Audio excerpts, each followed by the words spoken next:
Hello and welcome to the last of our series on the Sacraments.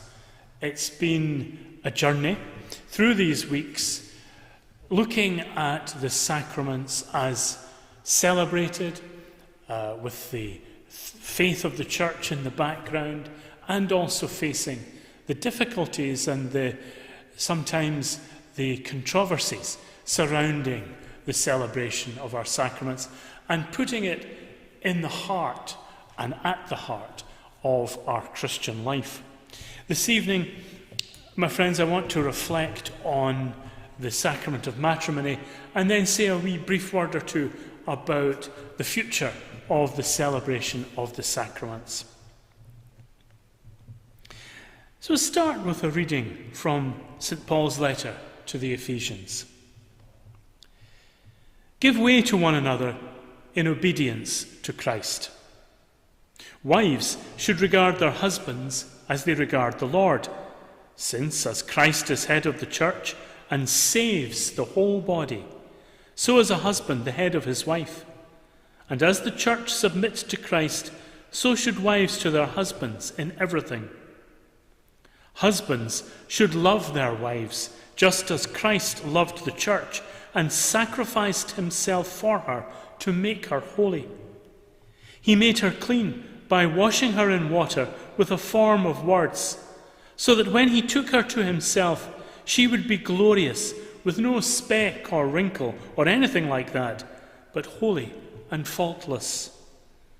In the same way, husbands must love their wives as they love their own bodies. For a man to love his wife is for him to love himself. A man never hates his own body, but feeds it and looks after it. And that is the way Christ treats the church, because it is his body, and we are its living parts. For this reason, a man must leave his father and mother and be joined to his wife, and the two will become one body. This mystery has many implications, but I am saying it applies to Christ and the church.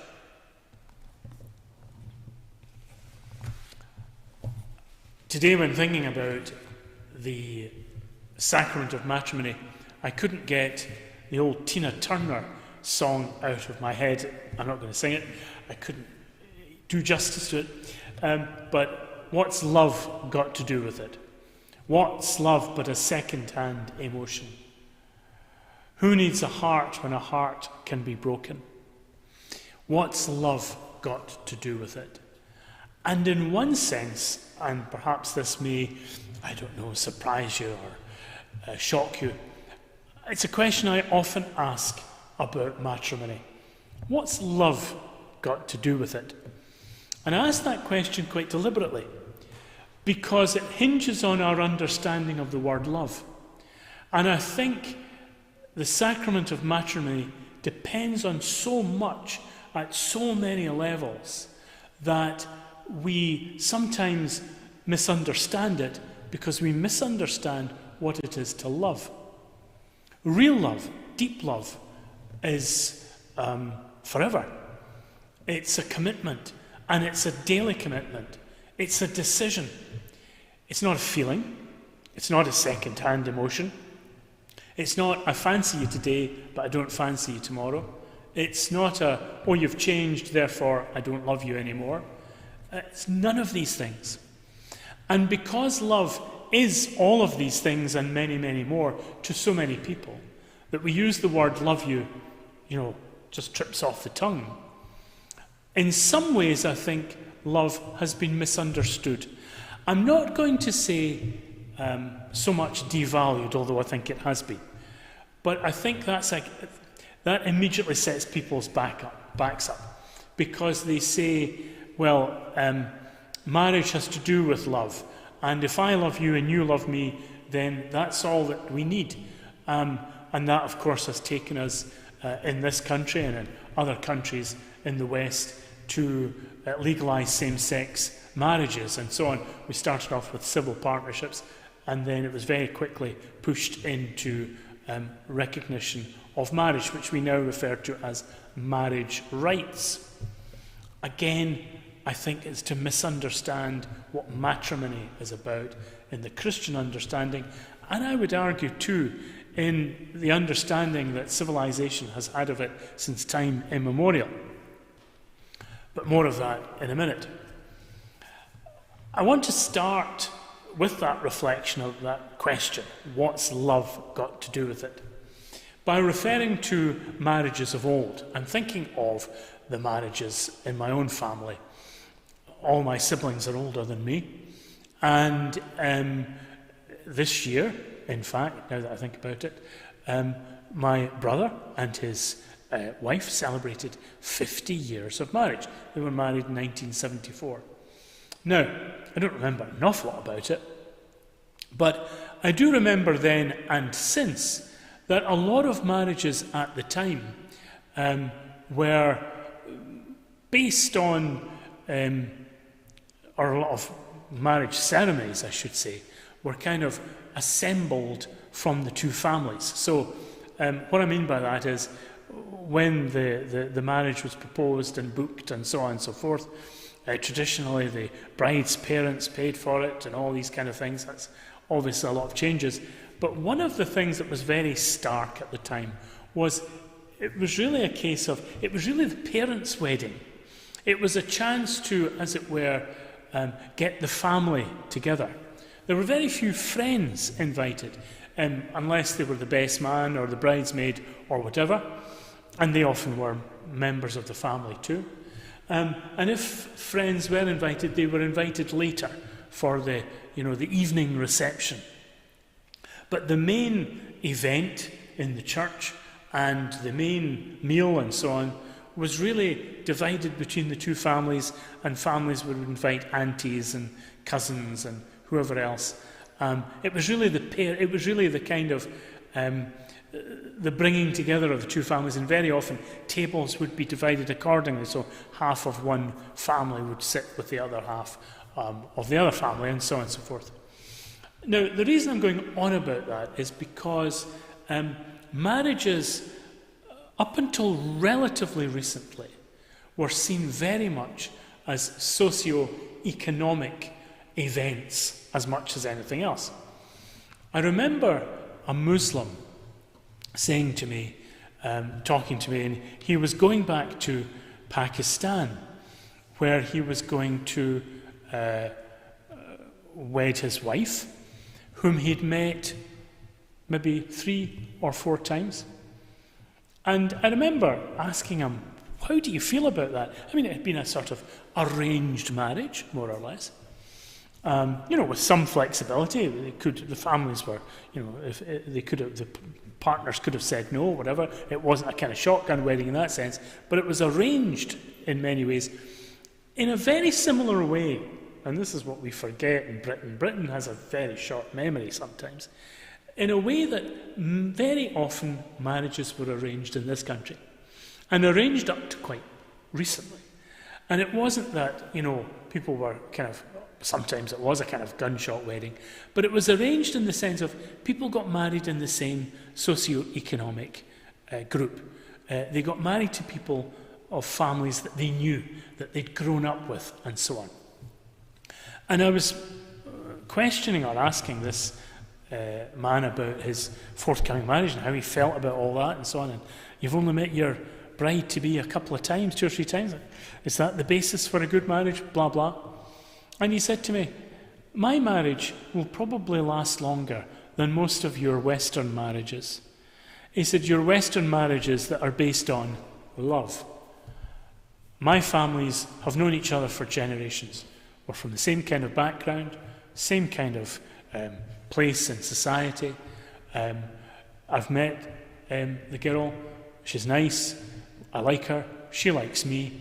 And love will grow. And our families will be stable.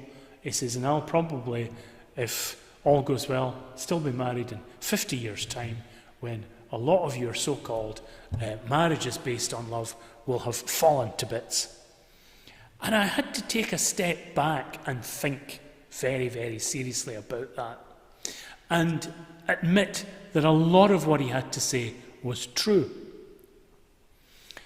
Also, the whole idea of love as growing and as springing from elements of socioeconomic factors, of the fact of complementarity of the genders and sexes, male and female and so on, and all these other factors, it started me thinking about the depths of the sacrament of matrimony. That matrimony has its roots deep, deep, deep in our psyche, in our makeup, in our very, very makeup. Marriage precedes society and precedes civilization. It is referred to by the church as the one grace that was not lost by the fall, the one gift that was not lost by the fall of Adam and Eve. That the church traces the whole idea of matrimony all the way from creation itself. And why do we do that? Because Jesus himself did it. When Jesus was constantly asked about divorce, and there was a lot of divorce in Jesus' time, we tend to think that it's a kind of modern phenomenon. It's not. It was a very, very common thing. It was so common that Moses organized them a bit better, and to try to safeguard some of the woman's rights so that she would have, for example, her dowry back or some kind of ability to go back to her family. It was so common that Moses drew up rules and that a man had to issue a writ of divorce, because before that it was just a man could cast the wife off and that was it. So Moses and Mosaic law drew up a set of rules so that it couldn't just be, on the whim of the husband. In Roman times, we know that marriages, especially among the elite, but not exclusively, were organized around socio-economic and political factors, so that people married and then divorced and remarried somebody else because of political alliances. We know that that took place all the way up to fairly recent times, where particularly royal families would marry in a particular way to cement relationships and so on. Marrying so-called commoners is, again, a fairly recent development. Now, why am I blasting on about that and blasting on about wedding invitations being divided between families and how that has all changed? Because now, of course, a lot of couples pay for the wedding themselves. They don't get married, they don't get married in a church. People are getting married all over the place. They're getting married in hotels, they're getting married underwater, they're getting married in a speedboat, and so on and so forth. It's very, very much based on love, as we understand it today, and love as mutable, not immutable. And it's not based on often socioeconomic or familial relationships at all. Sometimes it is, but often it isn't. And when people do come to the church, which is less and less the case now, far less the case now. I'm doing one wedding, please God, this year. I did one last year. And that's, about it, really. And even in the bigger parishes, they wouldn't do any more than 3, 4, 5 in a year. When I was first ordained, you were marrying people. This was the wedding season. The wedding season kind of started about May, June time, and you were all the way through the summer. But things have changed. And even, as I say, when people do come to seek marriage in the church, it's sometimes they don't come to their own church. Well, often they don't come to their own church. They pick a place for the reception, then they try to fit a church in around it. The church service itself, while it has some importance, is very, very relative and fits most often than not around other concerns, convenience, the hotel that they want to go to, etc., etc. It's all very changeable, and that's before we get into the state's recognition of same-sex marriage and so on. But for the church, marriage is a sacrament when it's celebrated between two baptized Christians. and they confer it on each other. It's the one sacrament that the priest does not celebrate as such. It's a sacrament that people confer on one another, and they do so because of their consent and the vows that they exchange before God. And they do so as human beings and everything that that means. So, when we've talked about the sacraments over this series, we've talked about bread and wine and water and oil and laying on of hands, and we've taken a wee look through some of the rites and so on and so forth. But marriage is perhaps unique among the sacraments in that, first of all, the priest is not the main celebrant. He is the witness. He is the official witness. And what he's witnessing is two baptized people conferring this sacrament on one another. They are marrying each other. That's why I continue to remind them, I'm not marrying you. You're marrying each other. And you're doing so by consenting and by saying I do and by exchanging vows before God. And all I'm doing, and your two other witnesses, all we are doing is we are witnesses to this, that this is taking place. So, looking at the rite briefly before I come back to a wee bit more reflection on marriage. The rite of marriage is really, the main part anyway, is in three parts.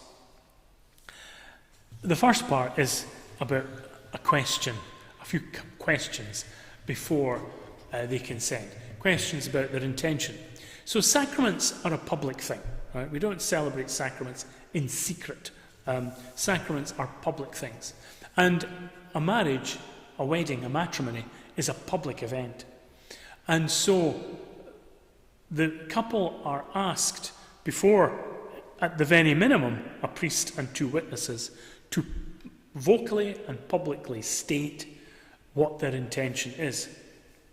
So the new order of matrimony says to the couple, have you come here to enter into marriage without coercion, freely and wholeheartedly? I have. Are you prepared, as you follow the path of marriage, to love and honour each other for as long as you both shall live? I am. Are you prepared to accept children lovingly from God and bring them up according to the law of Christ and his church? I am. So, there's a public declaration. This is our intention. So marriage is brought about by the full intention and knowledge of two consenting, mature adults. So, the next part is the consent. Do you freely and willingly take this person here present for your lawful wife, according to the laws of God and of Holy Mother Church, here present for your lawful husband, according to the laws of God and of Holy Mother Church? I do. And then there is the exchange of vows. I take you for my lawful wife, to have and to hold from this day forward, for better, for worse, for richer, for poorer, in sickness and in health, to love and to cherish, till death do us part. I take you for my lawful husband, to have and to hold from this day forward, for better, for worse, for richer, for poorer, in sickness and in health, to love and to cherish, till death do us part. And then the priest receives the covenant with, may the Lord in his kindness strengthen the consent you have declared before the church, and graciously bring to fulfillment his blessing within you. Then they can exchange rings. And then later on, if it's at Mass, it's later on in the Mass, or if it's at a wedding service, it's fairly straightforward, straight after the exchange of vows and the blessing of rings and so on. There's what we call the nuptial blessing. And this really says it all. O God, who by your mighty power created all things out of nothing, and when you had set in place the beginnings of the universe, formed man and woman in your own image, making the woman an inseparable helpmate to the man, that they might no longer be two, but one flesh. And you taught that what you were pleased to make one must never be divided. O God, who consecrated the bond of marriage by so great a mystery, that in the wedding covenant you foreshadowed the sacrament of Christ and his church. O God, by whom woman is joined to man, and the companionship they had in the beginning is endowed with the one blessing, not forfeited by original sin, nor washed away by the flood. Look now with favour on these your servants, joined together in marriage, who ask to be strengthened by your blessing. Send down on them the grace of the Holy Spirit, and pour your love into their hearts, that they may remain faithful in the marriage covenant. May the grace of love and peace abide in your daughter, and let her always follow the example of those holy women whose praises are sung in the Scriptures. May her husband entrust his heart to her, so that acknowledging her as his equal and his joint heir to the life of grace, he may show her due honour and cherish her always with the love that Christ has for his church. And now, Lord, we implore you, may these your servants hold fast to the faith and keep your commandments. Made one in the flesh, may they be blameless in all they do. And with the strength that comes from the gospel, may they bear true witness to Christ before all. And grant that, reaching at last together the fullness of years for which they hope, they may come to the life of the blessed in the kingdom of heaven, through Christ our Lord. Now, this sacrament of marriage, which is brought about by the consent of two adults who complement each other from the moment of creation. Man, male and female, created, rooted in society, rooted in creation, rooted in the earth. The roots of this sacrament go all the way deep into history and into creation itself. And every time Jesus, as I say, was asked about the divorce, he said, yeah, Moses allowed that because you were so unteachable. But in fact, that's not the original intent of the Creator. The original intent of the Creator was that male and female should be one and reflect the image of God to the world. And Paul takes this a step further in the letter to the Ephesians, and he says, this mystery has many implications, but I'm saying it's a sign of Christ's love for his church.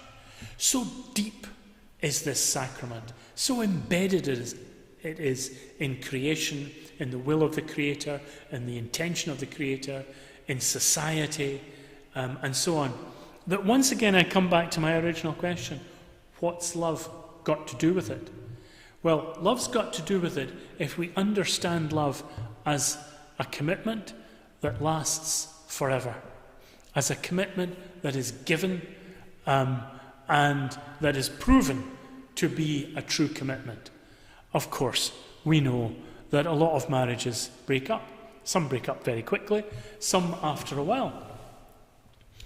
The first time I was approached for an annulment, where the bond of marriage is judged to be non-existent, that in fact it wasn't a sacrament, it wasn't a valid marriage, on examination, that depth of maturity, that depth of understanding, the real intention and so on wasn't there.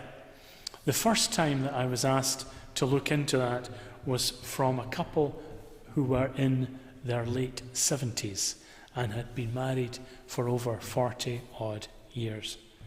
And they were asking for an annulment because they had decided that the whole thing had been a sham from the word go.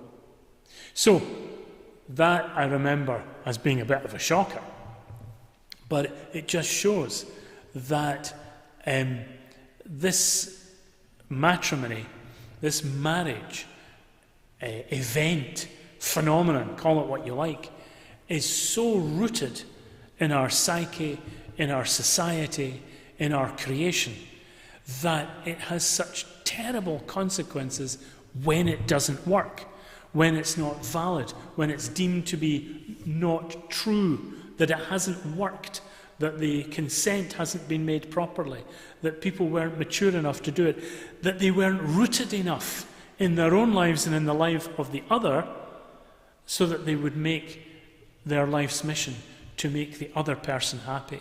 And in that self-offering, no one loses. But once the self-offering becomes taking rather than giving, and not rooted, and suddenly they discover that, wait a minute, we've made a mistake here. So the process of annulment kicks in for the church and says, well, actually, this marriage wasn't a marriage to begin with. But the hurt and the destruction that it causes is so manifest today in, for example, society in general, I think. I think society in general is pretty poor, partly because we have not bolstered marriage enough. We have not supported marriage enough. In the past, the support structures were there. Family units, as I say, the socio-economic factors, the whole business of being rooted in communities and so on and so forth, where there was a backing. Okay, we all know what happened in the past as well. We all know of outdated views on women's roles and male roles and all the rest of it. We know all that. Yeah, that's there. But when matrimony worked, and it was a real stable foundation for society, it was because all these other elements were present and there was a support structure. Now, couples are really on their own, and that's why I keep coming back to this. What's love got to do with it? Because a couple going off on their own, not rooted in their families, not rooted in their communities, not rooted in society, not rooted in the kind of all the bits that go together to make a successful marriage, and to root these people in their commitment to one another, like, for example, the so-called arranged marriages of other faiths and other societies. When that support isn't there, when that rootedness isn't there, when it's just left to, oh, we love each other and let's float off and make our own thing, then that's when it can become dangerous for the couple and for society. Where there's no support structure, there's no rootedness, there's no, to use that Spanish term, solera, there's no basic foundation in society, in the community, etc., etc. In the church, very often couples still get married in the church. They don't particularly practice their faith, so there's no real backup from the church either. So when all these things are taken away, then you've really got to ask, how is this marriage to be founded? How is this sacrament to work when these elements, the sacrament, the sign of Christ's love for his church, right, which is so fundamental, right? This sacrament is a sign of Christ's love for his church. Wow, that is incredible. But for that to work, there need to be all the other bits there. And I think that the sacrament of marriage, and this is where I'm going to slide seamlessly into a conclusion about the sacraments in general and the future celebration. I think matrimony is such a symbol of where sacraments are in the church at the moment.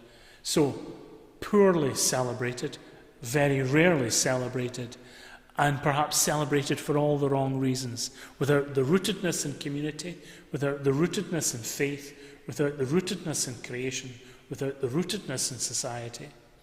And if the sacrament, the sign of Christ's love for his church, is to flourish, then we need to get some of these elements back. Yes, it's about the two people and the consent, but notice the wording of that nuptial blessing, taking it all the way back to creation, right the way through history. That's the rootedness and the importance of the sacrament of matrimony. And if we're going to save matrimony and society, I think we need to get back to some of that rootedness. People need to be rooted in communities. People need to be rooted in their neighbourhoods. People need to be rooted in each other's lives.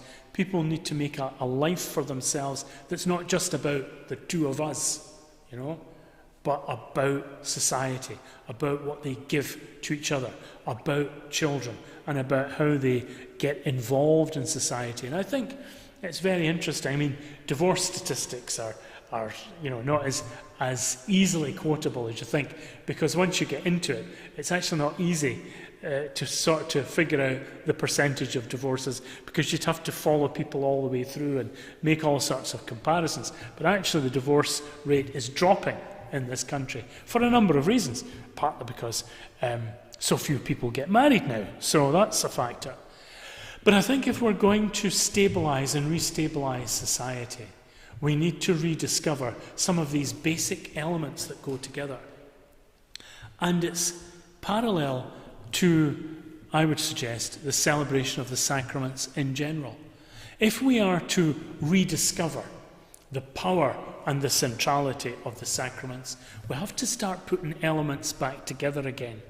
Commitment, faith community, proper celebration, admitting, I should say, first of all, emotions.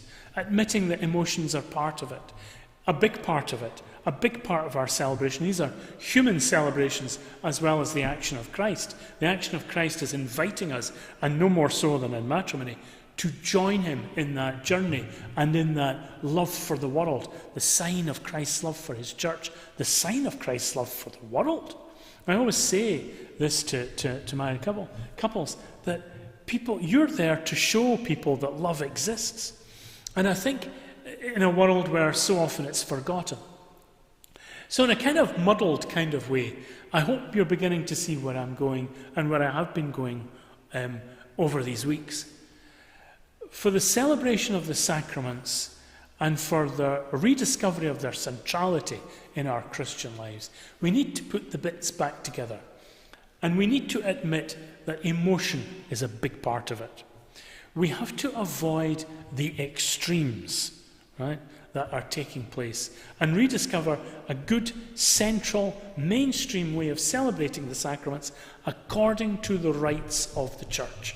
The 7 chief rites of the Church, and how they appear and are modelled in our rituals and so on, and stick to these as they develop properly and organically, not kind of trying to drag us back to some kind of pseudo-celebration of the 1950s, nor abusing them in some kind of way of trying to make them hip and modern and appealing. And that, again, is so often the case in marriages and matrimony, where kind of all sorts of crazy things, priests singing strange songs to the couple halfway through their wedding as they're coming up the aisle, and folk think that's great. I kind of scream at that. That's nonsense. It's so bad. It's not even more, but it's appealing, isn't it? It's great, wonderful. Oh, isn't that lovely? Oh, it was so personal. It was no. To rediscover marriage, to rediscover the celebration of the sacraments, we have to kind of, yes, admit of the emotion, avoid the extremes. Don't put myself into it so much. It's not a kind of performance, right? It is a performance in the sense that Christ is, as it were, celebrating with his church and with each other. And there has to be joy and there has to be celebration. But there also has to be solemnity. And there can't be, either one extreme of people not understanding a word of what's being said, or kind of some kind of bowing so far down you're touching your head on the ground, or whatever it is you're doing, for whatever reason you're doing it, drawing attention to yourself, I think. Nor can it just be, let's have a wee bit of razzmatazz and just chuck things in because it'll spice it up a little. No. The rediscovery of the sacraments, the celebration of the sacraments, is going to be, yes, admit there is emotion there, acknowledge it, and deal with it. Avoid extremes. And as I've been trying to push, look at examinations, our 3 E's, remember, emotion, extreme, examinations. And look at examinations in the proper sense. Examine the theology, examine the rituals, examine where we are in our society. Examine and take and reflect. I think reflect is probably a better word on what we're doing. Reflect on how we're celebrating the sacraments. And I call on all communities to reflect on the sacraments and on the way we're celebrating it. I think it's a good idea for parish pastoral councils, for parishes, for priests with their people, with other priests, deacons, etc., and ministers, to sit down every once in a while and say, maybe more often than that, and say, how are we celebrating these sacraments? What do we think about the celebration of the sacraments? Is it as worthily celebrated as we can? Does it account and make room for people's emotions? Are we avoiding extremes? Are we really reflecting well, examining the ritual, helping people to reflect on the sacraments and celebrating them as worthily, in a dignified manner, and also with joy and love and an injection of humour and so on? And I think if we try to rediscover all of those things, all the elements that go together for the worthy and good celebration of the sacraments, then we'll go in some way towards, in fact, we'll go a big way towards rediscovering the church, revitalising the church, reinvigorating the church. And it's interesting that every renewal movement worth its salt in the church has always focused on the celebration of the sacraments. And if we can celebrate the sacraments well, while accounting for all the world in which we move, then we shall indeed renew or allow the Spirit in Christ Jesus to renew the church. Thank you so much for sticking with me in these sessions on the sacraments. I hope you've gotten something out of them. They're all available on our YouTube channel, and for a couple of weeks yet they'll be available on our website as well, but they're up there on our YouTube channel. After the summer holidays, or school holidays, I keep calling it summer holidays, but school holidays, we'll be reflecting more and more on the new lectionaries and so on. And there'll be a number of different things, not just me giving forth over a YouTube channel, but there'll be a number of different things. So I hope that you can join me and join the community here for that as we reflect on the Word of God as the new lectionaries are being prepared and come into force on the first Sunday of Advent. And in the meantime, I hope you stick with us, celebrating Mass with us online, on our YouTube channel or our Facebook page. And I hope you have a terrific summer and some chance to rest. God bless, and thank you once again.